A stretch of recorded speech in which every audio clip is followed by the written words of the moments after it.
the feedback mechanism gets completely distorted by the presence of a money printer, and because of the presence of all of these people that are close to the money printer, and they want to push out their agenda, and they can, because in a sense they're suspending reality, their own reality, and they create this magical, weird thing, and that's what socialism really was. Okay, this different weird reality that we're going to pretend is real, and we're going to suspend reality for as long as it can. When you suspend reality, reality generally strikes back with a vengeance. Yes.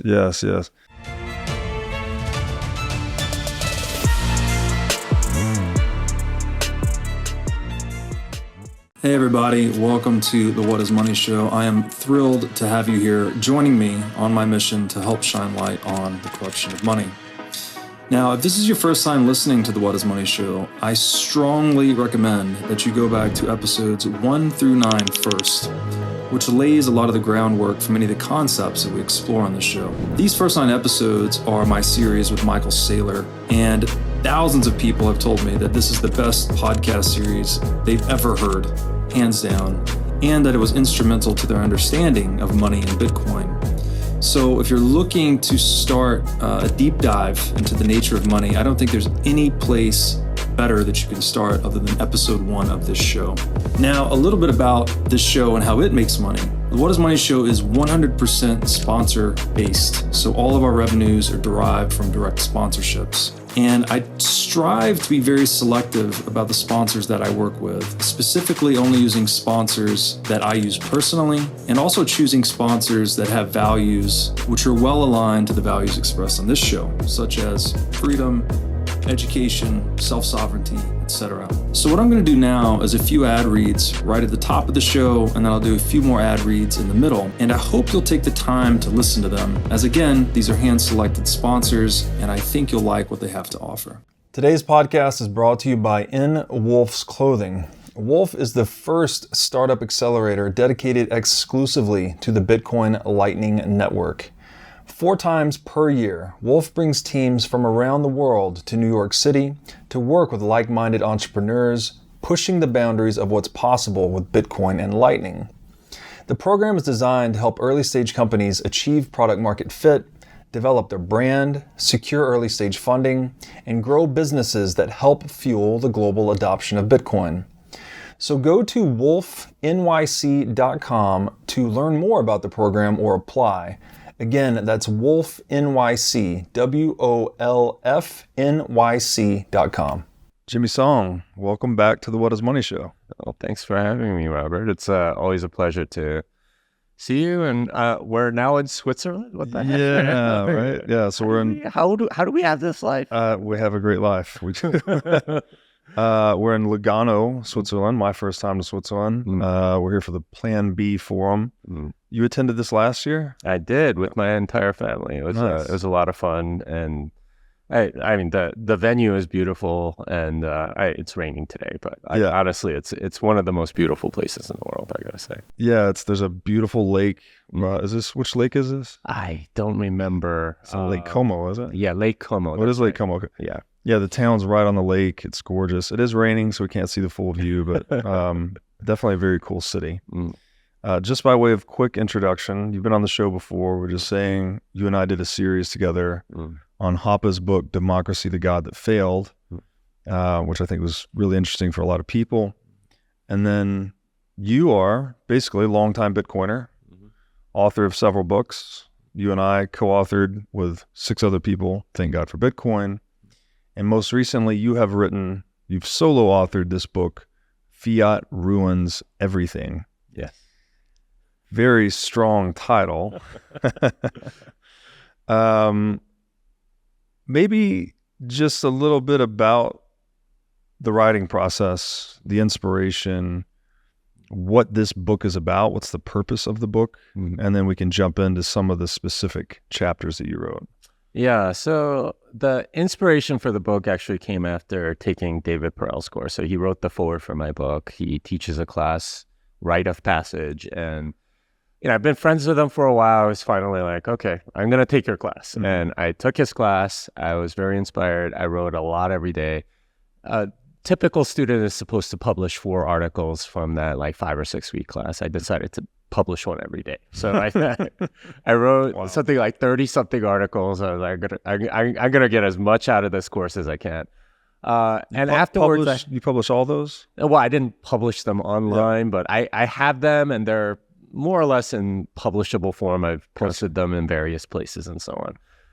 Like there was one on Arnold Schwarzenegger, for example, that I wrote that's on my website, programmingbitcoin.com. But I wrote a bunch of those, and afterwards I realized I now feel empowered to go write a lot. And I approached Bitcoin Magazine, and I was like, hey, I could do a column for you every week. Okay, let's do it. Started writing a lot of articles about it, and I noticed a little bit of a pattern there, which was, my podcast is called Bitcoin Fixes This, but what I realize is it's actually fiat that's corrupt, not Bitcoin that's so purifying. A lot of Bitcoin is really awesome, and it does fix a lot of things, but a lot of things are broken because of fiat. It's not specifically Bitcoin that's fixing it, it's sound money that's fixing it. It's the lack of this corrupting influence. So started writing a lot about that in the Bitcoin Magazine articles, and I realized, okay, like I can finally make this into a book. So collected some of those articles, some other articles that I had written. I wrote some new articles, and that's where we have the book, Fiat Ruins Everything. It's about the corruption of this cancerous, debasing, awful thing called fiat money that's been in society. And yeah, that's the case I make. It's great. Yeah, it's almost like the inverse of the mantra in Bitcoin: fix the money, fix the world. You're looking at broken money breaking the world, right? Yes. And all the various manifestations and how it does that. So one of the first places you go in this book is how the debasement of money leads to the debasement of morality. Obviously, this is something we went into in the book we co-authored together. This is something I've tried to write about in some of my essays, largely inspired by the books we read preparing for Thank God for Bitcoin, like Honest Money, Ethics of Money Production, etc. This is a tricky one, though. I think, if you just grab someone on the street and you say, you know what, when we print money or debase money, we're actually debasing our morality. It's almost like a tenuous connection, I think, in the eyes of most people. So how do you unpack that? How do you explain that connection to people in a way that's relatable? Well, so let's start with some of the very basic things that are happening in the world today, right? You see a lot of politicians getting caught up in lies. You see, just really weird stuff like Jeffrey Epstein and the corruption around that. You're hearing things about the CIA and the FBI just doing some absolutely crazy stuff. And maybe 5-10 years ago, you would have said, oh, that's all just a conspiracy theory. Nowadays, it's just kind of like, okay, that actually might be true. There's some evidence for this stuff. So I would start with, okay, there's something wrong with the world, and there's some intuitive sense that something is really off kilter. Start there and go, okay, what's the cause of all of that? Why are people acting this way, or how are they able to act this way and get away with it? And it turns out that a lot of it is the corruption of fiat money. Now, like the actual how it debases morality ultimately comes down to, well, if you pay people to not be moral, then the corruption of money essentially leads to that. And in a sense, that's happened all over the world to a degree where it's part of our moral milieu right now, right? Like where people almost think it's normal to charge high interest rates and things like that. We talked about this a little bit in the book, Thank God for Bitcoin, with respect to usury. Essentially usury is charging so much interest that you're holding somebody in slavery. But that level of interest rate, like that's not something that's ever talked about in any church or any real Christian publication or anything moral.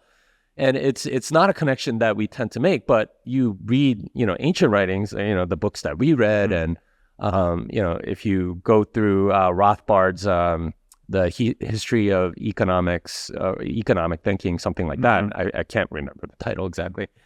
It goes through, this was a major thing for pretty much every church father and everyone that examined money or ethics or things like that. It's now just become normal to charge whatever interest rate, and it's whatever the market bears or whatever, without thinking about the enslavement part of it, which honestly is a big part of the fiat system where we're not even aware of it. So I think one of the lines from the book that a lot of people quote back to me whenever I mention, thanks for the book or whatever, and it's like, the line that really got to me is that when you steal time, when you steal money, you're stealing time, which is what life is made of, and you become a slave. Yes. And if you believe slavery is wrong, then I would say that fiat money is a tool of enslavement. It's a way to debase sort of who we are as human beings almost, because we don't have as much agency when you can print money out of thin air. You're able to steal from everyone else to get you to do a particular thing. I would say that's at the heart of it. Now, how does it actually debase our morals? Well, for one thing, it gets us to believe a lot of lies, right? Act in a way that's, like lying, stealing, not keeping contracts, and even to some degree, if you get into war and things like that, murder and things of that nature, it's all driven by this monetary regime where you have a warfare state, you have unjust wars, you have Machiavellian backstabbing with business and things like that, and people just like they don't even feel bad about it, right? It's just business, right? That's another line from our book. That's something that people say to justify all manner of evil. But that's part and parcel of the fiat monetary system, because you're forced to desire it so much because it's constantly being debased. If you're not serving fiat money as a god, then you're going to be broke, in a sense. And so, it's kind of like that mark of the beast from Revelation. You almost have to embrace fiat money to live in society almost. And that's what I was getting to with that chapter. Yeah, it's, I think, probably the most important dimension of money and Bitcoin, right? Because the morality is like the base layer, right? If we don't actually have respect for one another's life, liberty, property, then things just devolve into animality, basically. And an excerpt you have here, I'll read real quick. You wrote that money exists to facilitate trusted interactions between people. A high trust society is a moral one where debts are repaid, contracts are upheld, and fraud is punished. The debasement of money makes these interactions more fraught with danger and less trustworthy. Thus, the debasement of money also leads to a debasement of trust and ultimately a debasement of moral standards. And it just occurred to me there, right? Good society, debts are repaid, contracts are upheld, and fraud is punished. If you really understand the nature of central banking and fiat money, printing money is... It's debt creation, right? It's born out of nothing. It's lent at interest to the U.S. government from the central bank. It's a contract violation, and that savers are depending on that money to hold its value across time. So you're stealing from savers, you're violating that contract, and it's fraud. It's fraudulent. So it's what you're saying, the things that compose or constitute a good society, printing money literally destroys all three of them. And so in that idea of people doing whatever is profitable, you're actually incentivizing immorality through the printing of money. And that's mind-blowing, I think, if you really start to dig into that. It's not just the central bank either. Like Yeah. all of those things apply every level below. Yes. And if you're thinking, I guess, in a Girardian sense, everyone is imitating the Right. central bank. Yes. So you have banks that are, defrauding through, like commercial banks and so on, and retail banks that are defrauding through debt, issuing debt, not fulfilling contracts and, defrauding their customers, but also, like companies too. Right? Yeah. They're doing all of this stuff. And inflation in particular, like destroys contracts to a large degree because, okay, you're supposed to deliver 80 widgets for X dollars, right? For the next 10 years at this price or whatever. And inflation hits, suddenly, okay, well, I can't deliver it for X dollars because it cost me X plus $20 to make this thing.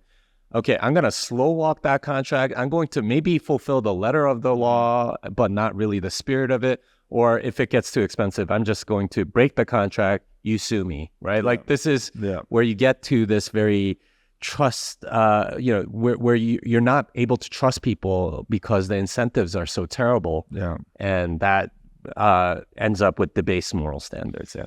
It's a great point. It reminds me too of Gary North's example of the winemaker in Honest Money, where he's saying that very thing. When producers are hit with inflation, they sort of have two options. It's like, well, they can increase the price of their products, or they can debase the product and keep it the same price, right? They can use cheaper ingredients. They can water down the wine, was the example he gave. And I mean, there it is right there. It's like, okay, do you want to actually incentivize people to weigh moral integrity against financial well-being? Because people, obviously some people, there's some good people that will choose to do the right thing and raise their prices. But there's a major incentive to hide that, right? Just water down the wine or deliver cheaper, inferior widgets in your example. And even if you're honest in that situation, you're going to lose probably, right? Because you're increasing prices, so you're pushing customers into dishonest producers' hands. And so it's like this process of corrupting money just corrupts every industry, every line of production. Yeah, and that's something I point out in the book is, corporations become more sociopathic over time because the ones that survive are the ones that are able to play those debasing games. But not just that. They're the ones that are able to go to government and get bailouts for various things. So the CEOs of large companies tend to be very astute political players, and I liken them to more political officers than they are actual business people, because they have to lobby Congress and get the right regulators on their side and so on. So it's much more of a political position. But that ends up with just enormous corporations all over the place. You have 4 or 5 corporations that control pretty much every industry, right? You go to like food, it's like 5 big ag, right? Like you go to health insurance, it's like 5 or 6 health insurance companies that are dominating. You go to accounting, it's, the big 4 or whatever. It's every industry you can think of. It's dominated by giant players because they have the ability to lobby Congress, use all of this stuff. They're sociopathic about sort of surviving in a fiat environment, and they play all of these fiat games. And all of these fiat games, as we just talked about, tend to be immoral. So they don't care about morals at a certain point. And if they don't, then they do to the degree that customers do. But if they can get away with it, they will do whatever it takes to survive. Yeah. So, man, it's really bad. There's like a delamination between being an honest producer, being moral, right, and being profitable. And when you create that dilemma, most people, I think, fall into the immoral camp, right? It's easy to, not believe in morals, or you don't see the ramifications immediately, right? But you see the financial ramifications immediately. And it's a really, really bad problem. And I think, so we're saying like inflation's almost normalizing scamminess. It's normalizing lifelong indebtedness, as you point to as well, that obviously if dollars are getting weaker every year, you're incentivized to borrow the stronger dollars, pay back the weaker dollars. But in that borrowing, you're subjecting yourself to the creditor, right? You're at the behest of the creditor. And I think we say printing money out of thin air. That's a term we use a lot, but it's more like it's a spigot of stolen purchasing power, right? And so those CEOs you're talking about, these large corporate CEOs, they're just trying to get as close as they can to that spigot. So the game becomes less about production and customer satisfaction and more about proximity to the printing press. And so you get more of this Machiavellian behavior. Yeah. And then does that then spread by imitation? Like in the Girardian sense, you're like, well, this guy's acting like this. He's getting rich. I guess I'll emulate his behaviors. Yeah, I mean, I think that's what business school is, actually. It's learning how to be this like political officer in a sense of a more or less socialist economy. And that sort of Machiavellian backstabbing and sort of rising up the corporate ladder without any regard to morality has been completely normalized. Where you worship people like Buffett and Gates and people like that are rich. Not necessarily because they created amazing stuff. I mean, Buffett's never created anything in his life, and Gates stole most of the tech that he ended up selling. So it becomes like this weird game where the people that are rewarded the most are the people that play these games the best. So instead of playing this game of creation and entrepreneurship, they're playing this other game of politics, of status and things like that. And politics, status games, they're all zero sum, which means that there are just as many losers. The game of entrepreneurship is positive sum. If you create something for the market, by definition, you're creating value for a lot of people that want something and are willing to trade, their hard-earned money for your goods. So, in that sense, this is where we say that fiat money is slowly crumbling civilization because the incentives are towards what I would call rent seeking rather than value creation. And the rent seeking is actually kind of taking out the foundation of society, eating the built up trust and morals and all of that stuff, and like for the benefit of the people that are at the top. Yeah, it's awful. And so a strong phrase that I've used before, I don't know if it's entirely true, but going through these rabbit holes, I've come to almost see, and this is also based on Hoppe's work, largely more so from his book, A Theory of Socialism and Capitalism. But he's making the point that the more easily property can be violated through money printing or theft or anything else, more people will fill those roles, and you'll see like the moral composition of society decline. So I don't know if it's a deterministic relationship necessarily, but the stronger property is, the more moral society tends to be. The weaker it becomes, the more corrupt people tend to become. So are we saying something like human beings in general their characters tend to be like emergent properties of the incentive structures they inhabit? And so when we break the incentives, we're breaking ourselves, and then as a collective consequence, civilization. And is this a restatement of the time preference thesis, right? We're just raising everyone's time preference and declining civilization. Yeah, there is something about incentives that definitely produces a better or worse morality. Certainly, if you have the right incentives, then people are more incentivized to act morally. I do think that there's a core of virtue there, though. In any society, there will be temptation to cheat, steal, and do all kinds of evil things, and we're seeing that in spades all over the place throughout history. No matter what the incentives might be. I will say, though, that a sound money produces more righteous behavior through the incentives. And we need all the help that we can get with respect to virtue. It's hard to be a virtuous person in any case. We're always sort of tempted to do the wrong thing for not just like the monetary reasons. There are lots of other reasons, envy and of corruption of all kinds. But money certainly isn't helping if it's continuously stealing or making it very easy to steal and giving you sort of rationalizations or justifications for it, which in this central bank-backed monetary system, there certainly is a lot of. So we end up with incentives that are corrupting to our morals, and that, in a sense, causes our virtue to decline, and you kind of get into sort of like a vicious cycle rather than a virtuous cycle.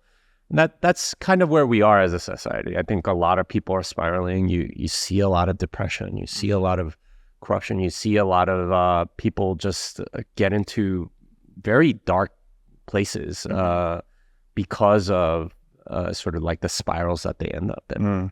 Yeah.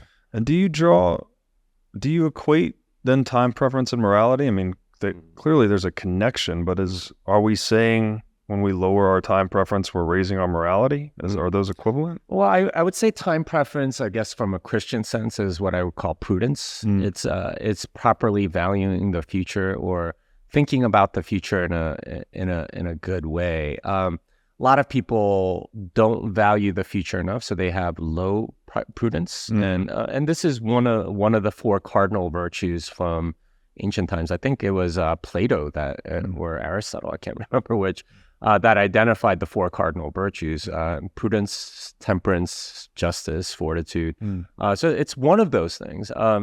Now, the other ones, are certainly exacerbated as well by fiat money. I wrote these articles like many years ago. I think it was 2017. Yeah, I remember Bitcoin those. and Virtue, right? With one of each of those. I tried to find a way to put it in this book. It didn't really work, but maybe I'll publish it again. But there is something about money that does sort of corrupt all of those. But I wouldn't say that time preference is the only thing. It's definitely one of the major things, and it's a cardinal virtue for a reason. Cardinal means very important, or one of the primary things with respect to morality. But yeah, I mean that's the most obvious one today. Yeah. There's a lot to unpack there, and I mean, I think when people really become orange-pilled, it's this point, right? It's like realizing that debasing money is actually undermining the moral composition of society, which upholds, law and everything else. Like if you don't have that base level morality, it's building a house on sand. And so when people really start to see those connections, it's like the orange light bulb going off. If you are a business owner or manager, you should know these three numbers: 36,000, 25, and 1. 36,000 is the number of businesses that have upgraded to NetSuite by Oracle. NetSuite is the #1 cloud financial system, which allows you to streamline accounting, financial management, human resources, and more. NetSuite turns 25 years old this year. That's 25 years of helping businesses do more with less, close their books in days rather than weeks, and to drive down cost. And finally, 1, because your business is one of a kind. So with NetSuite, you get a customized solution for all your key performance indicators in one efficient system with one source of truth. NetSuite is everything you need all in one place.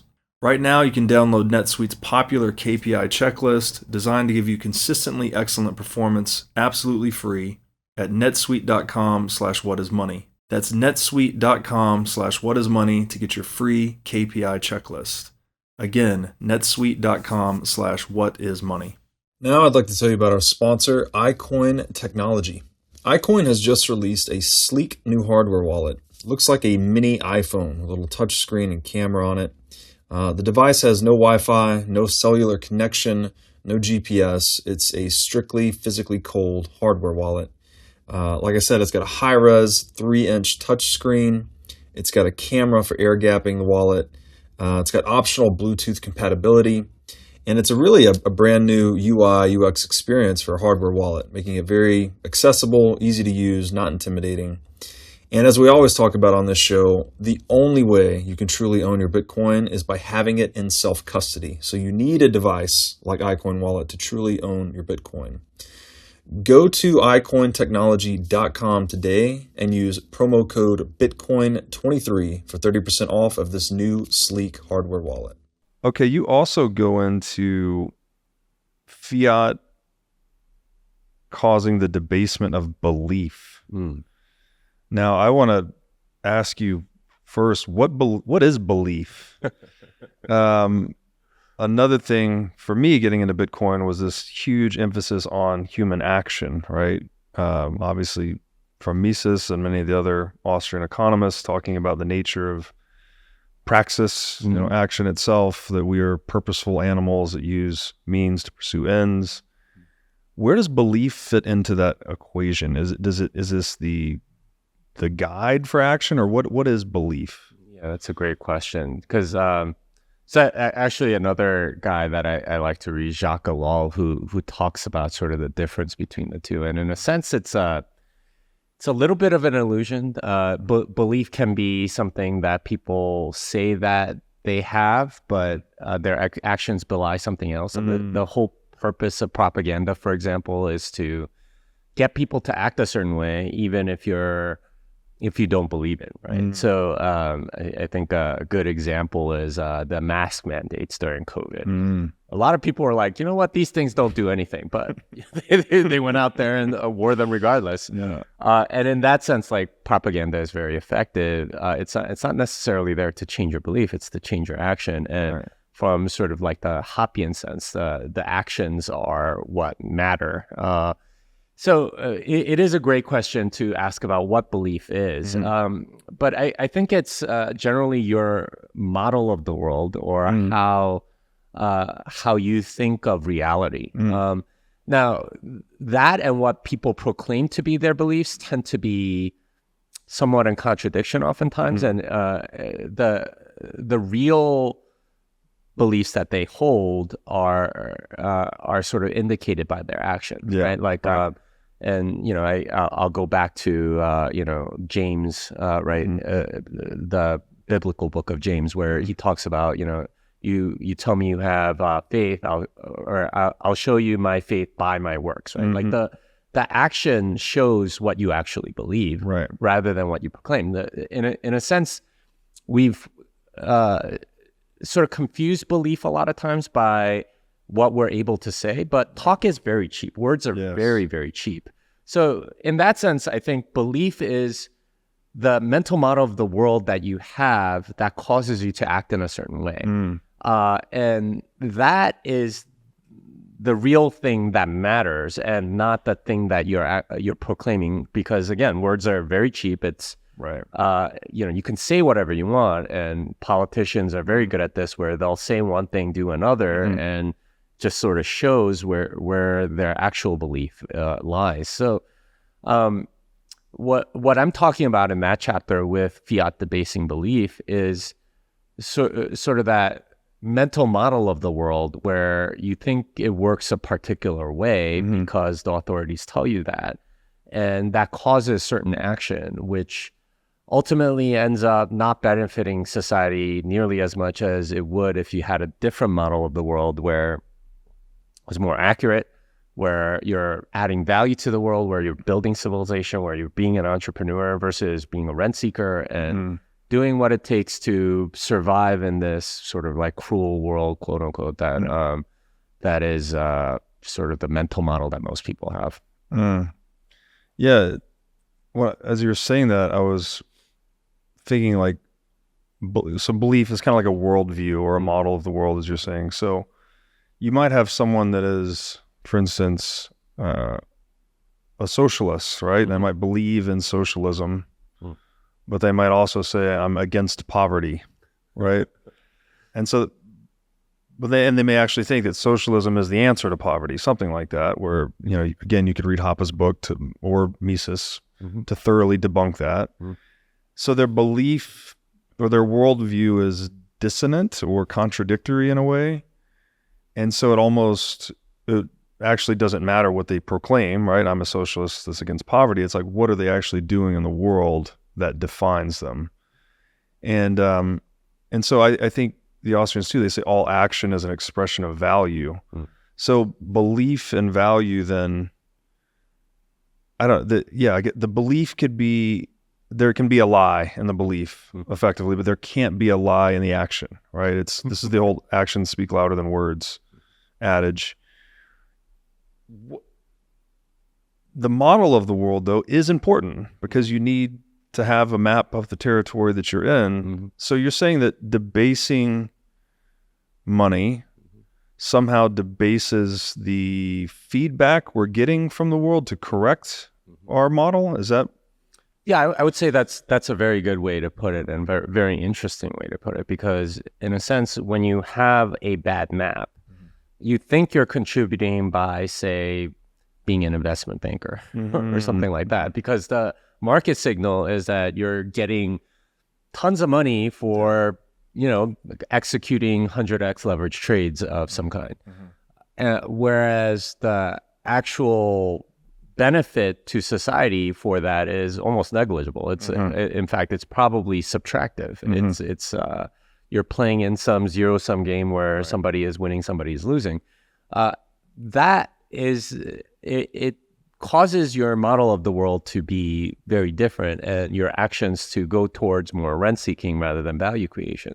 The actual model of the world that's, building civilization and so on, what happens under sound money is that the people that are producing things that are useful, that benefit society, that are providing value to people, they're the ones that are making money. So the signal feedback mechanism of a market causes your beliefs to be more in line with civilization building reality. Right now, in a central bank backed fiat monetary system, the feedback mechanism is all broken. So you're playing these weird victimhood games, right? Like, oh, I'm a minority, I need to like go and do this thing and take these political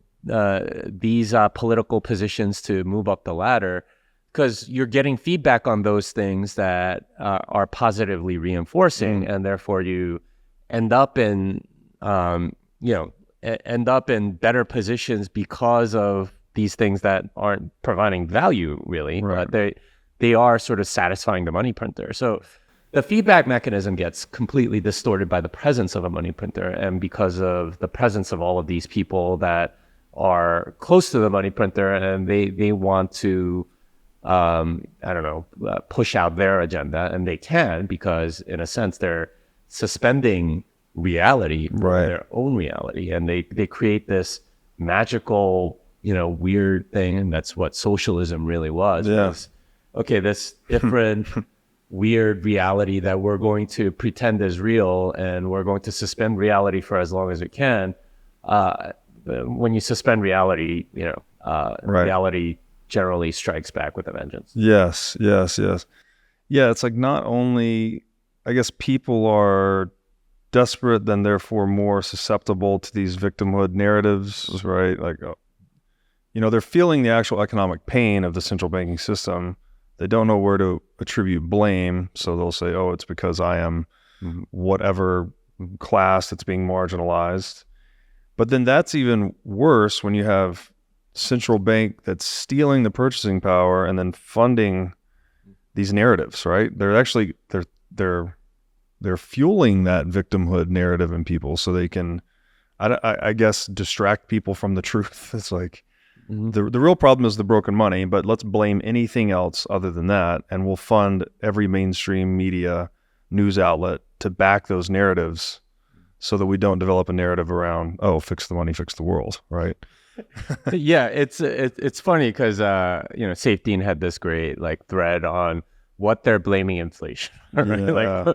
One of them was like Beyonce is causing inflation. Yeah. So they will say anything other than the fact that they expanded the M2 money supply by 30 or 40%, right, over a period of a few years. They will blame anything but the real thing, and this is what fiat money lets you do, is it lets you suspend reality for a while. And what you were saying about how people don't really are sort of like blaming other things, anything other than the real thing. This is the purpose in many ways of fiat money, is being able to blame something else. It's okay, like it's not scapegoating. Yeah, like the market doesn't like my product, like would be the right conclusion to draw from trying something and then it failing. Instead, it's because of this narrative or that narrative. It's not you. It's you can always be right in that sense, and it appeals to our pride, right? Because it's okay. Yeah, I'm the genius, and all the rest of society is just completely ignorant or something like that. One of my least favorite books in the world, and is the Catcher in the Rye, and I hate this book so much because it's basically telling people you are a special snowflake. It's the world that misunderstands you, and you're this very talented person, and the world is wrong and not you. And to some degree, I get it. Yeah, the world is wrong because there is fiat money and all of this rent seeking and all that stuff. But there is like a market reality feedback too. Yes. And you need to be able to listen to that. And what fiat lets you do is it just lets you ignore it for a while. So you saw this with BlackRock, where they were pushing an ESG narrative. And I don't think it was just BlackRock. It was Vanguard and all of these other ones, where they were forcing corporations to do DEI and ESG, right? Diversity, equity, inclusion, energy. I forget what S stands for. And social governance, something. Yeah. But whatever it is, they were pushing a particular narrative because they were in a position of printing lots of money through leverage and so on. They could pressure these corporations because they're more important than everybody else. And because of that, you had Bud Light doing what it did, right, with Dylan Mulvaney. You had Target doing what it did with like transgender swimwear or whatever. Like something that the market clearly had no tolerance for. And it would have worked under sort of like an easy money regime where there was a lot of suspension of reality and so on. But the money stopped printing for a while, right? Because the interest rates rose, and we're getting a little bit of M2 money contraction at this point. So like the BlackRocks aren't as powerful. Now now market reality is settling in, and they're slapping back like crazy, where Target's getting punished, Bud Light is getting punished. I'm sure there are going to be many more companies that are getting punished by reality before all of these things would have been punished by the market just naturally. It's not a product that the market wants. You're satisfying the money printer in a sense, and that's it's the reality of the money printer and not actual reality. It's a suspension. And like relativism sounds really good, right? Because like everyone believes whatever they want to believe, but it actually ends up very Nietzschean, where the people in power, the people with the money printer, they get to determine the reality and impose it on you. Right. It's actually way more enslaving to be under their reality than the actual reality. Yeah. You might think it's good, it's actually really not. Yeah, no, it's well said. And the analogy of fiat currency as like, obviously we've talked a lot about it being addictive in nature, right? Humans are addicted to money printing. We can't stop doing this. And it seems to be this kind of analgesic quality it gives, in that it's disconnecting people from market feedback, which, in nature, the feedback mechanism that's most important is pain, right? If something hurts, you got to do something different. But if you can take a drug basically to dampen that feedback mechanism, it might feel good for a little while, but you're going to continue on an improper course of action as a result. And that seems to be the problem, is it's delaying the day of reckoning, right? It's another way of saying it's interrupting the flow of information, right? And that's what fiat is. It's destroying information, it's destroying price signals, it's destroying our ability to properly allocate capital. And so you get all of this bogus reality as a result. Yeah, what you just said reminds me of how under a sound money, you have a lot of bilateral transactions, right? If like I like to liken it to the Lightning Network. Everyone's a node, and you deal with the node next to you, and if you're trading or whatever, that's the relationship that you have. Under fiat money, it's everybody is just connected to the central bank, and you always have to go through this third party before you can interact with somebody else, and that is also not just true of money, but it's also true of information as well. And now where a lot of things kind of get corrupted along the way, and you're not able to get proper monetary or informational feedback, market signals, or communication really of anything because of this sort of distorting influence of the central bank, of money, of the sort of like apparatus around all of it, which has a particular agenda of keeping themselves alive.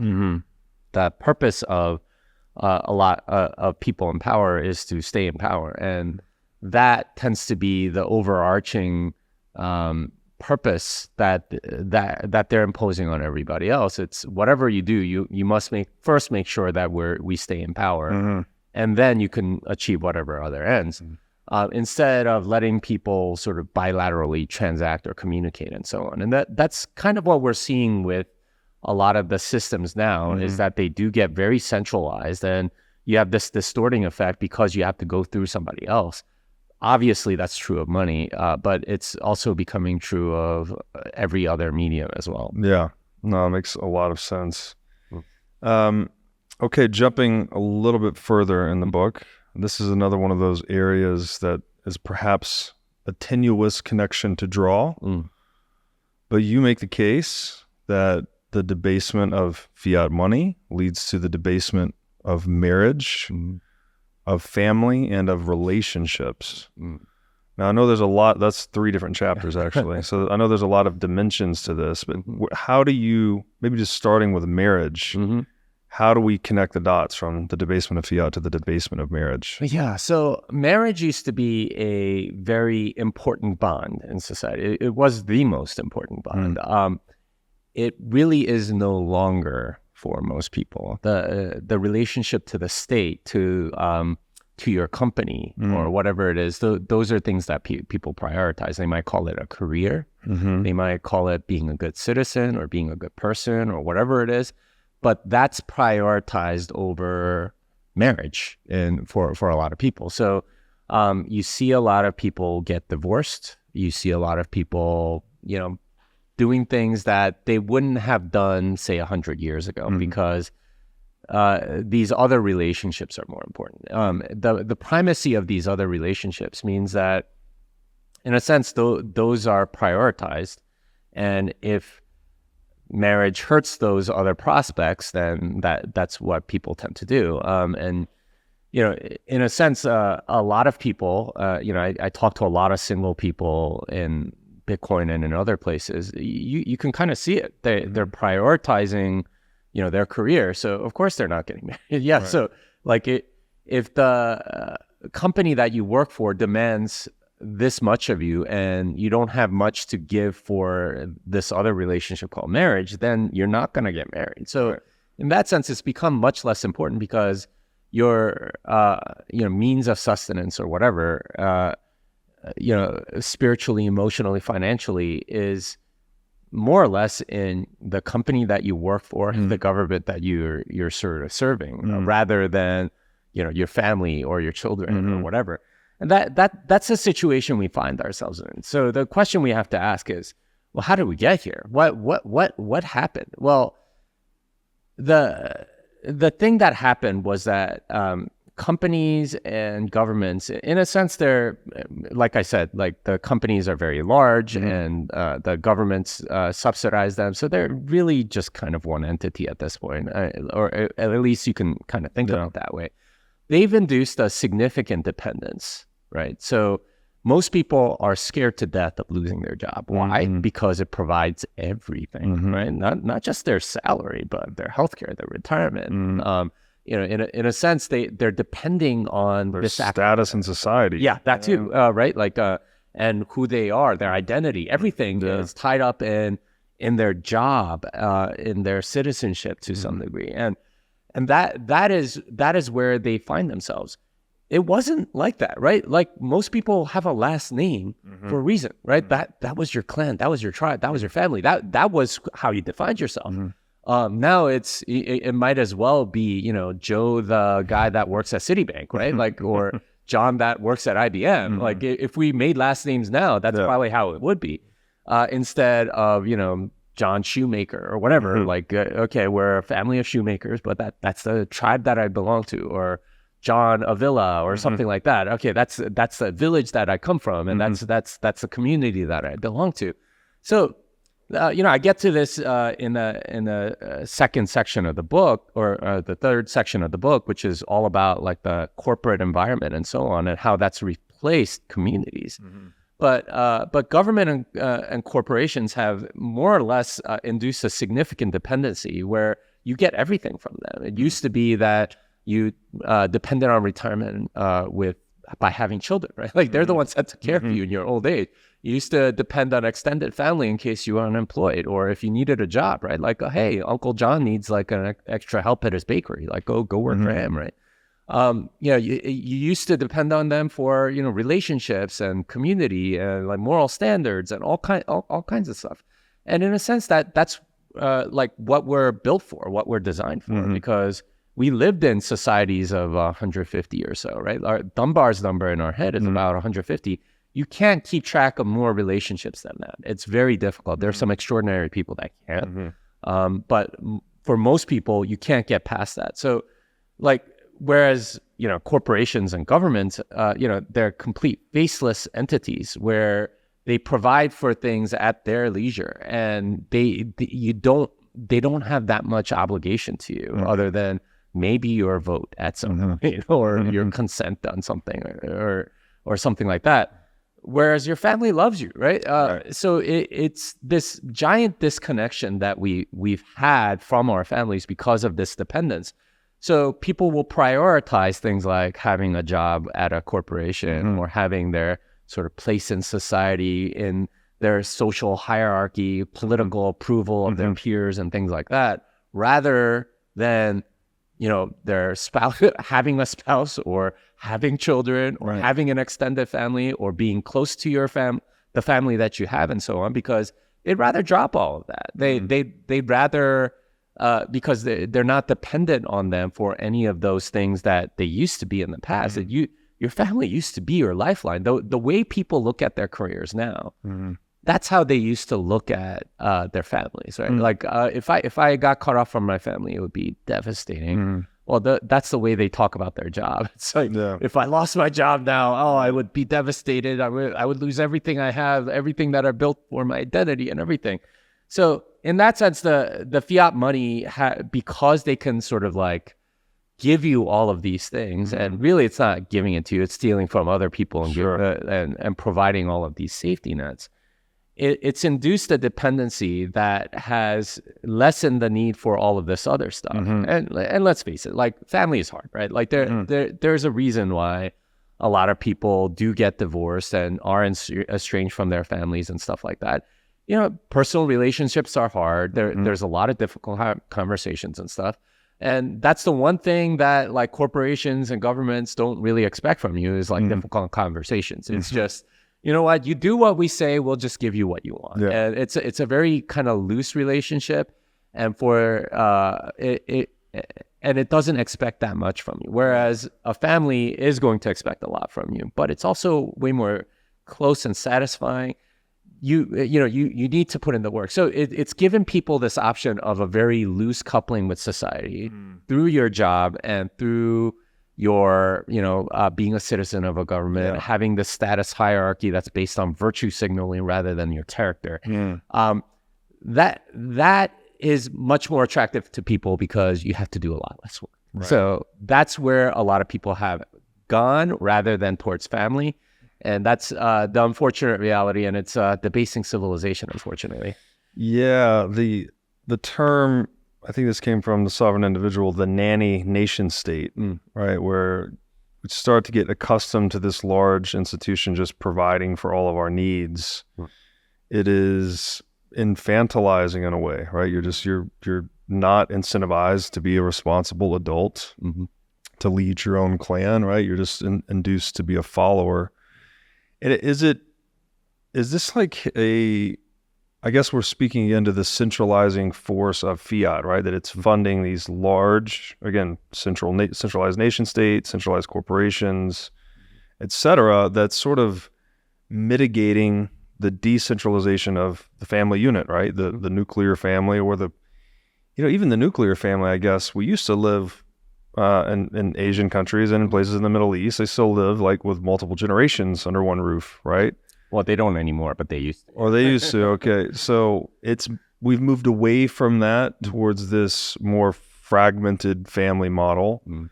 And then in severe cases, we've moved away from the family model entirely, right? Mm. People are just, they're treating their company like their family, like, as you said.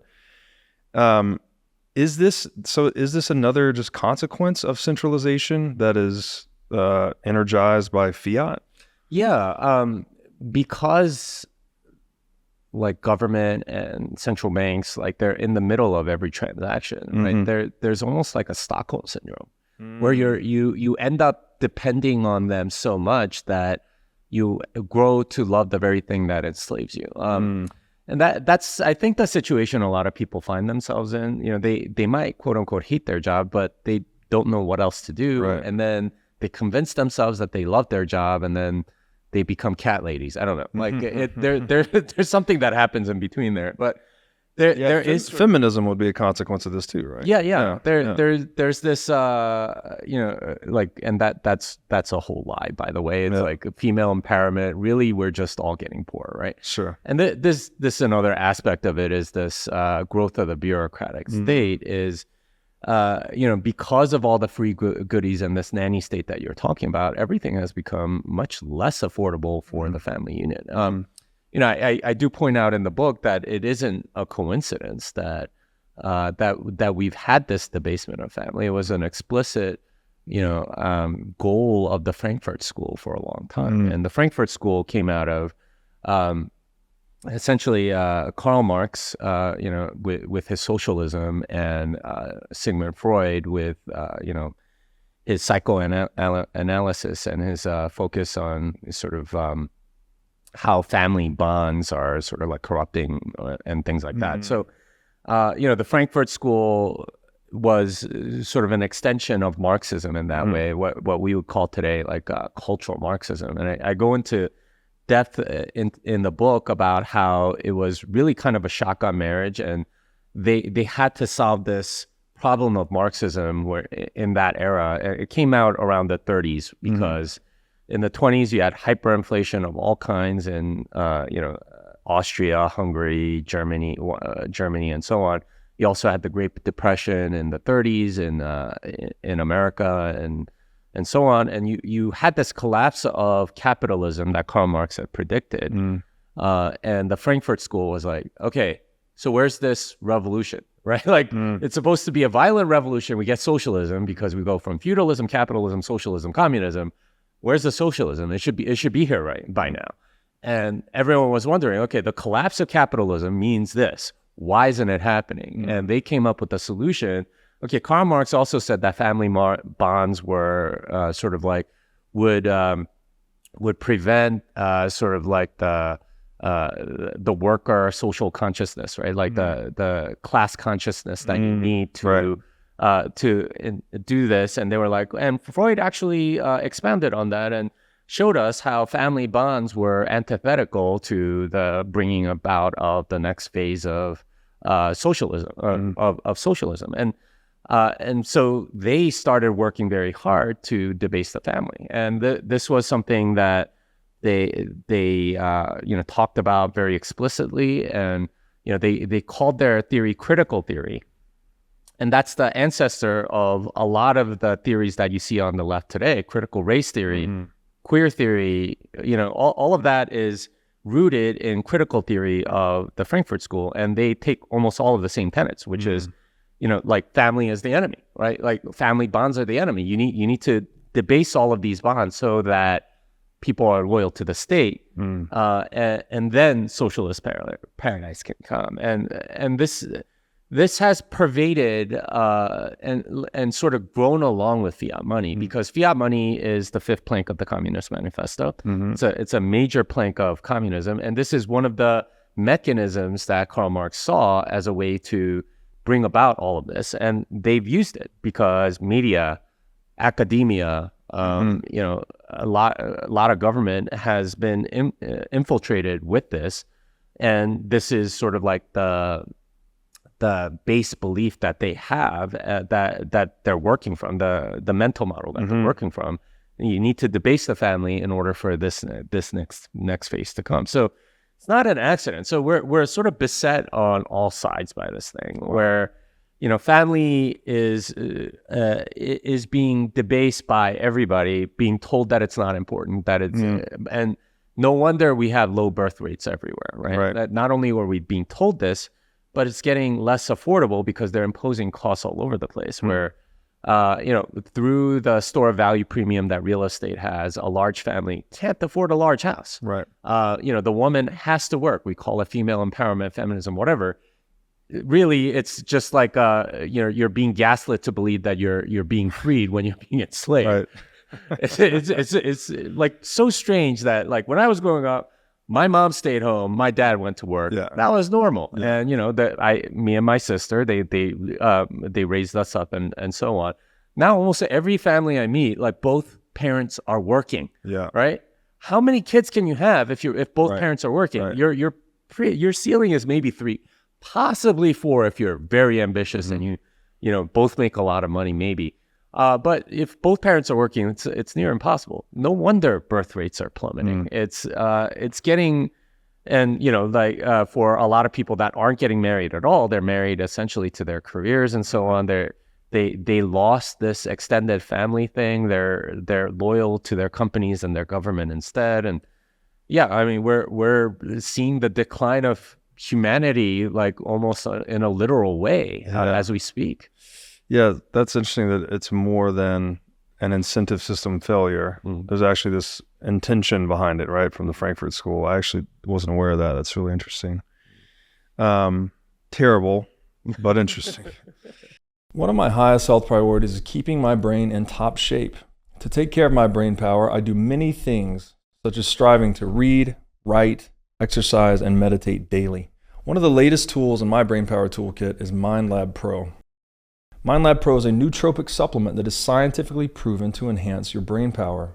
When I take MindLab Pro, my mind feels like it has a better grip on the world. My thinking is more lucid, and the articulation of my speech is much more clear. MindLab Pro has been tested in rigorous, double-blind, placebo-controlled human trials and has been proven to enhance brain power for users in every age group. MindLab Pro is an advanced formulation of 11 nootropic ingredients and is backed by research from 1,473 human trials conducted over a period of 32 years. So if you're looking to start enhancing your brain power, MindLab Pro is an excellent solution. Go to mindlabpro.com/breedlove to start enhancing your brain power today. Again, that's mindlabpro.com/breedlove. Now I'd like to tell you about our sponsor, CrowdHealth. CrowdHealth is a Bitcoin-enabled alternative to legacy health insurance. Now let's face it, legacy health insurance is an absolute scam. Nobody can explain this better than the legendary comedian Chris Rock. Insurance. You got to have some insurance. You got to. There's an insurance. They shouldn't even call it insurance. They should just call it in case shit. Like, I give a company some money in case shit happens. Now, if shit don't happen, shouldn't I get my money back? So with CrowdHealth, instead of just paying premiums that you'll never see again, you can hold part of this pool of savings in dollars and in Bitcoin through CrowdHealth. And when you have a health event, you can draw against this pool of communal savings. So go to joincrowdhealth.com/breedlove to learn more or sign up. Now I'd like to tell you about our sponsor, Wasabi Wallet. With Wasabi Wallet, you can receive, send, and store Bitcoin privately. In Wasabi Wallet, your transaction history and wallet balance are completely hidden. Wasabi Wallet is easy to use. All of its privacy features are built in by default. and it works with any amount of Bitcoin. Wasabi users can make CoinJoin transactions together with BTC Pay server users or Trezor Suite users. For BTC Pay server users, they can make payments directly inside of a CoinJoin, and for Trezor Suite users, you can make CoinJoins directly on a hardware wallet. These features result in fee savings and security improvements for both sets of users. So go to wasabiwallet.io today to download the state-of-the-art Bitcoin privacy wallet. Okay, a little bit later in the book, you talk about the triumph of postmodern investing as a result of fiat. Is this what someone else might call the destruction of value investing? You see a lot of people on CNBC and whatnot talking about, value investing hasn't worked in the last 50 years, right? Or it's been working less and less. Surprise, surprise, post 1971. Is that what you mean by the triumph of postmodern investing? And then how is that related to the debasement of the money itself? Yeah. So let's start with what happened during the gold standard. So, La Belle Epoque, I think it was like 1870 something to like 1912. So that's the period of time before the Federal Reserve and after Lincoln's greenback. So there's sort of like this period of 40 years or so where just everything was amazing. Like there were so many things invented: the steam engine and the automobile and the airplane, and the Erie Canal was completely funded with private money and stuff like that. All kinds of great capital projects, lots of things happening. If you look at that era, right, all of these great companies, what was happening? Well, if you kept your money in gold, it did great, right? Because there was just deflation of prices, right? You had some deflation. Prices were constantly going down because you had industrial processes that were coming online. You had steel manufacturers and railroads and all kinds of things to make things cheaper, make things more efficient. You had oil, that was a major thing, and that was starting to power a lot of different things. And you had the automobile, all kinds of technology coming in. So if you just kept gold, then your purchasing power was going up every year.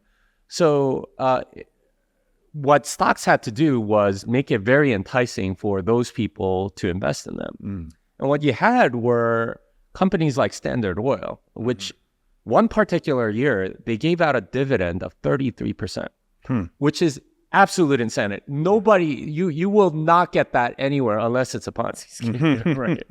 But that was literally what they gave out. And dividends of 10, 12% was, that was normal, because people realize, okay, you're investing in a stock, you're incurring some risk, so the reward has to be there, because compared to gold, you better bring it, right? So 10, 12% a year was absolutely normal on dividends. It wasn't even equity appreciation, it was dividends. Now, I did some digging, and like the dividends that you're able to get, if there is any, on a stock today, if you're very lucky, you can get like 1.6%. Wow. And this is in a high interest rate environment. Yeah. So like that's kind of crazy, right? Yeah. Like what's accounting for the difference? Like what's accounting for that is the presence of fiat money, because people are using stocks as a store of value. And when they had gold and they had this other store of value, well, stocks played this other role of investment and pouring money towards things that are already very profitable. And then if they were profitable, then you're sort of like accelerating their growth. Instead, everything that was profitable has been more or less carved out by fiat money. And this is one of the mechanisms that I talk about in the book. Say you have a nice 20% profit margin on your business, right? And you're a fairly big company. What happens to you? Well, if you have a 20% gross profit or nice profit margin, well, there's probably going to be some hedge fund or somebody that's going to buy you out. Why? Well, because they can get a leverage loan. So they can go and get do a leverage buyout where they will pay you a lot of money for your company, And maybe because of the debt service from the leveraged buyout that they have, they reduce the profit from 20% to 10%, but they're fine with 10%. So now the business has a lot of debt and has 10% profit margins. Now, like you can't innovate as much. You can't risk so many things. And you know, there might be another leverage buyout that takes it down to 5%. All of the profit margin tends to get arbed out because of the presence of the money printer. You have this ability to do to create debt, which means that if you have a large profit margin, it'll just get shrunk by somebody that is able to print that money, whether it's a hedge fund or an investment bank or another company or so on. So all of that productivity just essentially gets sucked out by the rent seekers, right? The people that are benefiting from the money printing and so on. So that's essentially what's happened to a lot of stocks. So what's now happened is instead of dividends determining what you buy, because that's how it used to be. It's like, okay, if I'm going to invest in this, I better make money right away, right? Like you're very careful with the money that you have. With fiat money, because it's debasing so quickly, what people are doing is, well, all right, like let's just go put it into something because I don't want to sit here and get debased on my money. And so people put it into a lot of stuff like stocks. So a lot of these stocks are going solely on capital or market cap appreciation. So, for example, Amazon in its 30 years of history, almost 30 years of history now, has never paid a dividend. 30 years, never paid a dividend. And they are one of the top companies in the world. And they're fine doing that. I believe this is true of a lot of companies at the top. I think Microsoft may have paid one-time dividend a long time ago or something like that. But most companies, this is what it comes down to. Because when it becomes a store of value, now it becomes, okay, competing stores of value, right? Like there's Microsoft and Tesla and Amazon and all of these things. And it becomes what you would call a Keynesian beauty contest, because there's nothing objective like a dividend to measure it against. They don't pay dividends, so it's all about perception now. And it's not a coincidence that all of the top companies in the world, the most popular ones are Apple, right? Tesla, Microsoft, I guess, Amazon, right? Like these are all household names for a reason. It's because they have so much retail mind share. It's so much more about perception than it is about the underlying business, because they're all competing to be stores of value. And what's important in a store of value? Well, that other people use it as a store of value. So if they're using it, then I can use it and I can at least sell it to them. So it's become this crazy thing where perception matters more than the reality. And then we get but you know, even these companies have at least some basis, right? Like they are producing cars, they're producing goods for the economy. What's especially troubling is that as you get more money printing, you get sort of an even deeper disconnect from reality. So we saw with Wall Street bets, like something that like a lot of people were watching with GameStop, ANC, and Hertz.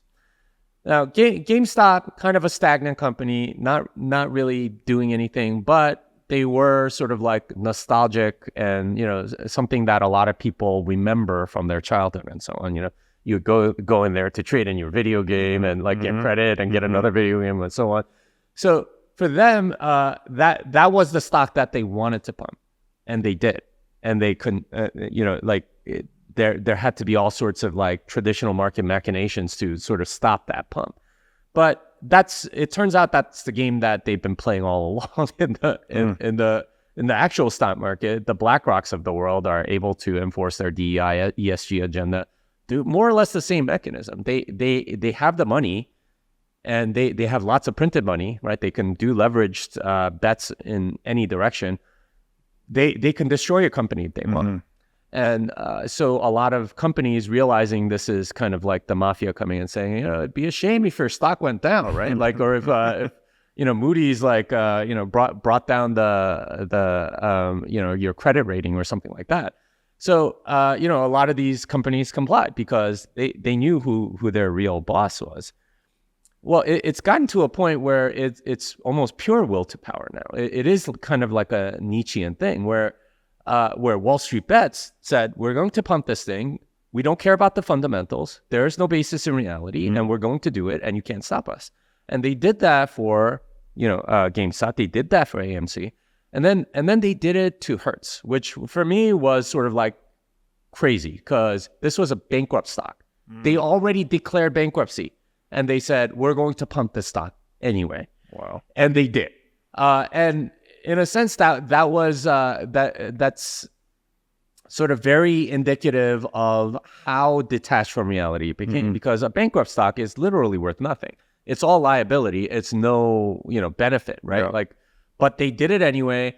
It got to this like very weird convergence of things because Hertz actually went to the bankruptcy court judge and said, hey, we think we can just like issue more shares and then get out of bankruptcy because these guys are pumping the stock.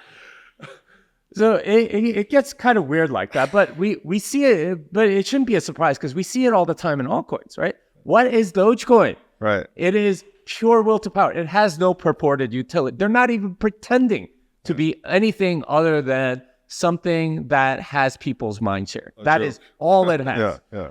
And yet they pump because, Elon Musk was, jerking it around and playing memes with it. And people were like, okay, well, he's famous.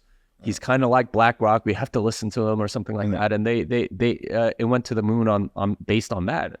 But this is what happens to a lot of this stuff is that, as reality sets in, the postmodern investing sort of like declines a little bit. But that's where we're headed is this like game of status and perception where sort of a Nietzschean morality takes over, even in the world of investing, which should be extremely rational based on fundamentals, cash flows, dividends, things like that. Instead, it's gone almost entirely towards perception, something so solid and so, fundamental to an economy. It has already been debased, right? Yeah. Like it's so far away from reality. Yeah. Oh man, that is such a trip. I'm reminded of that essay. I think it's like hyperinflation and hyperreality. I think we may have read it together at one point.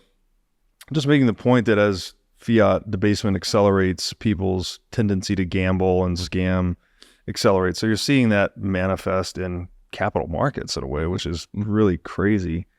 And it's because we don't have a sound savings device that we end up using these investment vehicles as savings devices. And that just throws the whole thing into a tailspin, right? It doesn't make any sense. Really, really weird. Really weird. Like not just weird, but like civilization debasing, right? Yeah. Like, because now these companies can just sort of like play the stock manipulation game rather than value providing. So most of these large companies are at this point turning stocks into shitcoins. Yeah. They're all zombie companies, right? Like they're taking a lot of bailouts and regulatory moats and so on, and it just keeps everything completely stagnant. They don't have to produce anything. When's the last time we had sort of like a new leap in airline technology, right? Like there are only two commercial airliner manufacturers in the world right now. It's Boeing and Airbus. Nobody else can compete. Why? Not because there aren't good ideas. I mean, like I read the other day about like drone flights, right? Like they can build drones that are big enough to carry a human being. Like how amazing would that be? Just like fly from place to place with like an automatic drone flight or something like that. Now, obviously, there's like safety and things like that we have to worry about. But this is the sort of thing that we should be exploring because it would be a quantum leap above what we have now, where we're like sort of stuck on 2-dimensional roads and things like that. You go 3 dimensions, now you have a lot more room. You can do a lot of interesting and creative things with it. But none of that is happening because those two have more or less put around a lot of moats with regulation and government subsidization and so on, where they don't have to innovate at all. They don't have to compete in the market. And they're very static as a result of that. And we haven't had different technologies come online. Instead, we've just been stuck with more or less what we had in the 60s, right? Or even prior to that. Like I read an essay about, I think it was actually Peter Thiel's 0 to 1, how he talks about how most of the actual 0 to 1 stuff happened during the gold standard era. Right. And everything else is just sort of like minor improvements on, even the internet is an improvement on the telegraph. Yeah. Cars obviously existed back then and airplanes existed back then. It's like we haven't had something really genuinely new in a long time. Right. Except Bitcoin. Right. Okay. Jumping toward the end of the book. And this is a phrase you use to conclude all of your podcasts. Fiat Delenda Est. What is the story behind that? What does that mean? That's Latin, I assume. What does that mean, and why do you use that to conclude all your podcasts, and why is that such an important phrase? Yeah, so the story of that phrase comes from ancient Rome, and Cato the Elder was a senator in Rome, and at the time, that he was a senator, the major rival to Rome was Carthage, and Carthage was in North Africa, and they were a pretty great civilization as well, and they conquered significant part of North Africa, some part of Spain, and so on, and they were the rivals to Rome, and it was Cato's contention that if Rome wanted to be a great empire, they needed to destroy Carthage. So whatever he spoke on in the Roman Senate, he would end every speech with Carthago Delenda Est. Carthage must be destroyed. And if you study ancient Rome, you find out that they had some epic battles against Carthage. They had 3 Punic Wars, which were all against Carthage versus Rome. Hamilcar and Hannibal were the 2 generals of Carthage, and Hannibal famously took elephants from North Africa, brought them all the way around through Spain, through and came down through probably this area, like Lugano, and through the Alps into Italy to these frightened Roman soldiers that were absolutely like astounded by these animals that they hadn't seen before, war elephants that were attacking them. And this was what we were talking about. This was an epic battle between these 2 giant civilizations. And Cato contended we must destroy Carthage or they're going to destroy us, right? Like that was sort of the implication. Carthago Delenda Est, or they're going to destroy us. And for a while, Rome didn't heed his warnings. They lost a few battles against Hannibal in particular and so on. But eventually they did. They destroyed Carthage. Legend has it that they salted the fields around the city of Carthage so nothing would grow and stuff like that. Probably like apocryphal, but it's a very interesting idea that the city of Carthage, which was essentially Rome of its day for the civilization of Carthage, was more or less destroyed and left in ruins. And we actually don't know very much about the Carthaginians because the Romans destroyed everything that they had. Now, that phrase was Cato sort of seeing ahead and seeing that this was an existential dilemma for Rome itself, and that either they would win or we would win, or like it would be over. And since then, it's become sort of like a rallying cry whenever people see sort of like an existential threat or something like that. So, I saw, for example, right-wing commentators saying SJW Delenda Est, right? Like it's like, okay, like they must be destroyed or else like civilization is going to itself is going to die. So, which is a fiat symptom, probably. The SJWs, definitely. Right. So I say Fiat Delenda Est, and the word fiat is like that phrase in Latin is completely nonsensical because fiat is a verb, and so some verb must be destroyed. Doesn't really make sense. But the word fiat in English means something created by decree, and that comes from the idea of fiat money, right? Yep. And when we say fiat money, the word fiat in Latin in that context means let there be. So, the way the central bank creates money is they say, let there be money, right? Like, let there be money, fiat money. That's where it comes from. So it became an adjective.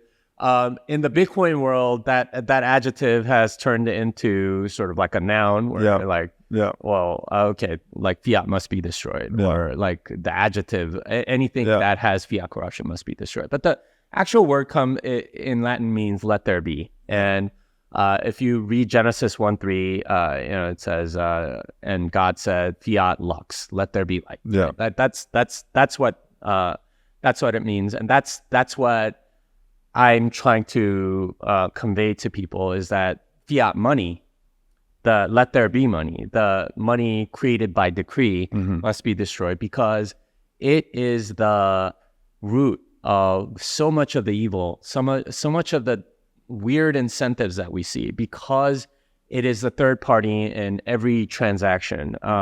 Because we have to go through it in some way, shape, or form, we need to start bypassing it in order for civilization to thrive again.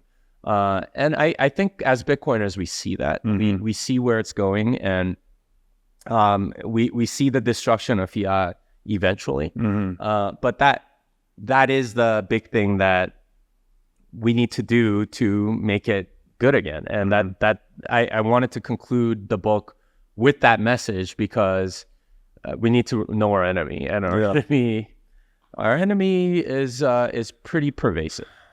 Pretty pervasive. I guess the silver lining might be that also self-destructive.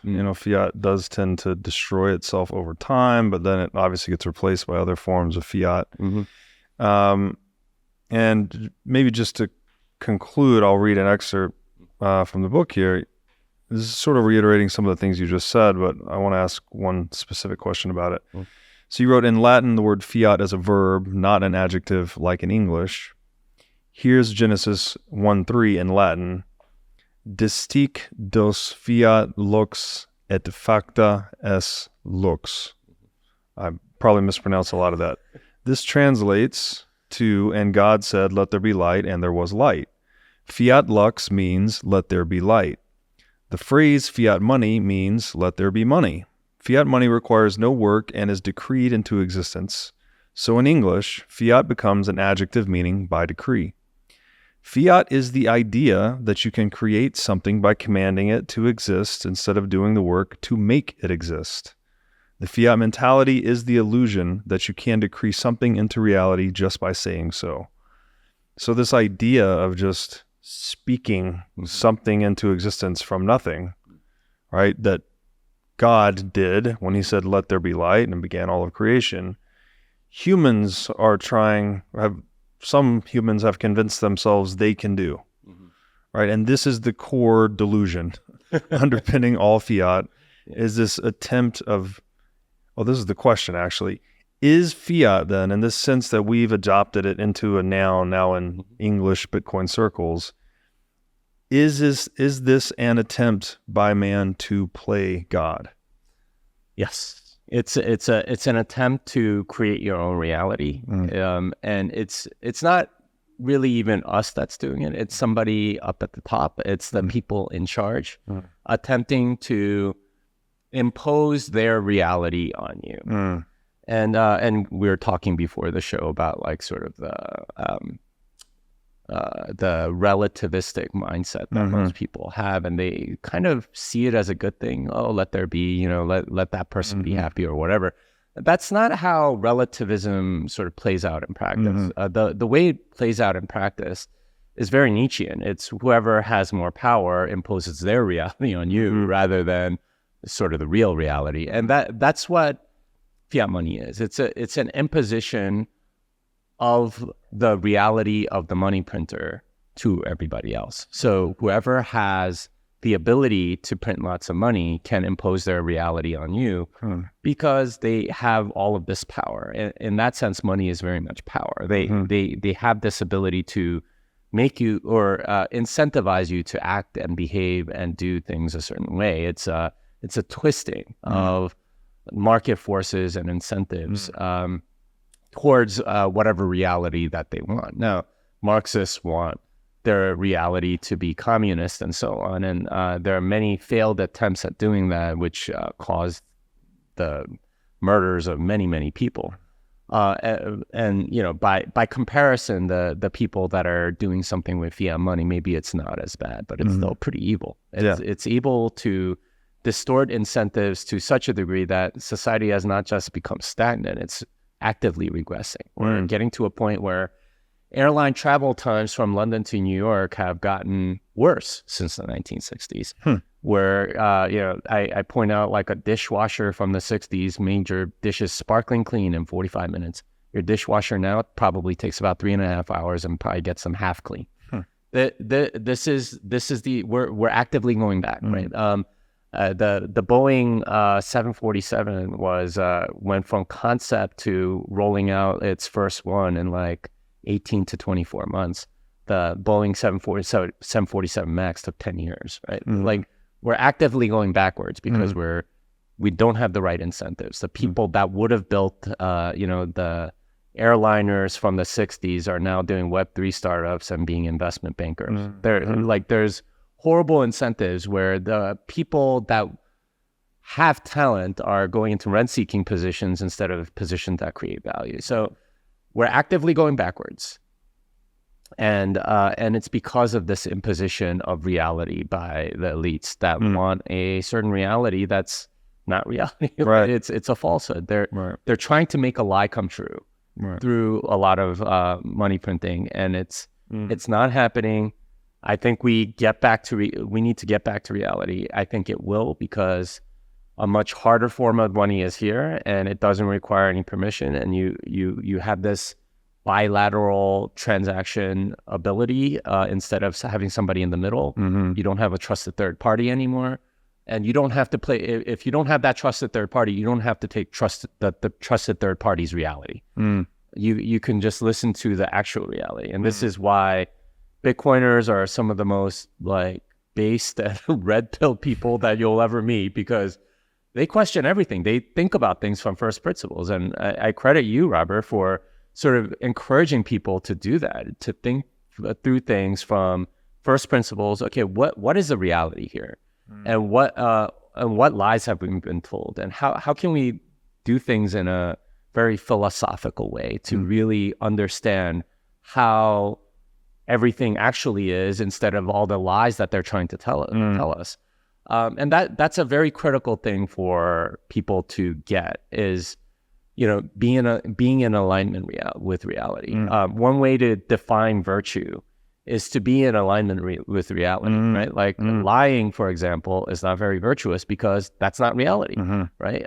Stealing is also not virtuous because that's not your property, that's not your reality, and so on. And that I think it will bring us to a more moral place, more virtuous place, better place as a society, as a civilization, and that's where I hope we go.